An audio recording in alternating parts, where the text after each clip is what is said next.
ప్రభు అయిన యేసుక్రీస్తు నామములో మీకు సమాధానం కలుగునుగాక. షలోం. బైబిల్లో ఉన్నటువంటి ప్రతి అధ్యాయంలో ఉన్నటువంటి ప్రతి వచనం కూడా దానికి కాంటెక్స్ట్ మనము అర్థం చేసుకోవాల్సినటువంటి ప్రాముఖ్యత చాలా ఉందండి.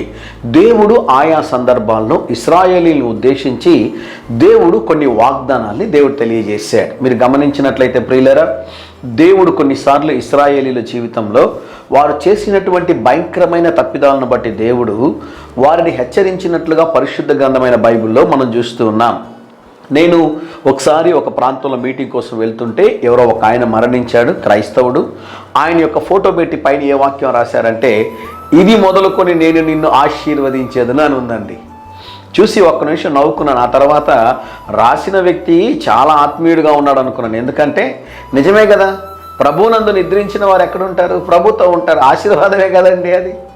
కానీ సమయము సందర్భం కూడా చాలా ప్రాముఖ్యమైంది. సాధారణంగా అటువంటి దగ్గర ఏం రాస్తుంటాం మనము? ఏదో ఒక వాగ్దానాలు రాస్తుంటాము కదండి. అంటే బలపరిచేటటువంటి వాగ్దానాలు రాస్తుంటాం. కొన్ని చాలా నవ్వు కలిగిస్తూ ఉంటాయి. ఇశ్రాయేలీలు దేవుని పైన ఎప్పుడు కూడా తిరుగుబాటు చేసేటటువంటి వారు.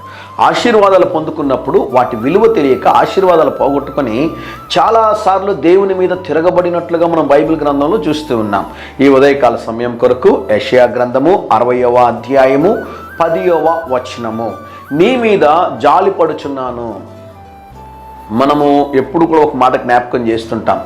ఆ రోజు వాక్యంలో ఆ వచనం అంతటిని కూడా మీరు ధ్యానించండి. పైన ఉన్న మాట ఇప్పుడు చదవమంటారు ఒకసారి. ఏలయనగా నేను కోపపడి నిన్ను కొట్టి తిని గాని కటాక్షించి నీ మీద జాలి పడుచున్నాను. దేవుని నామానికి స్తోత్రం కలుగును గాక.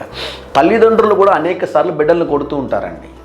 తల్లిదండ్రులు బిడ్డలను కొడుతున్న ప్రతి సందర్భం అది వారి మేలు కొరకే, మంచి కొరకే, కానీ చెడు కొరకు కాదు కదా.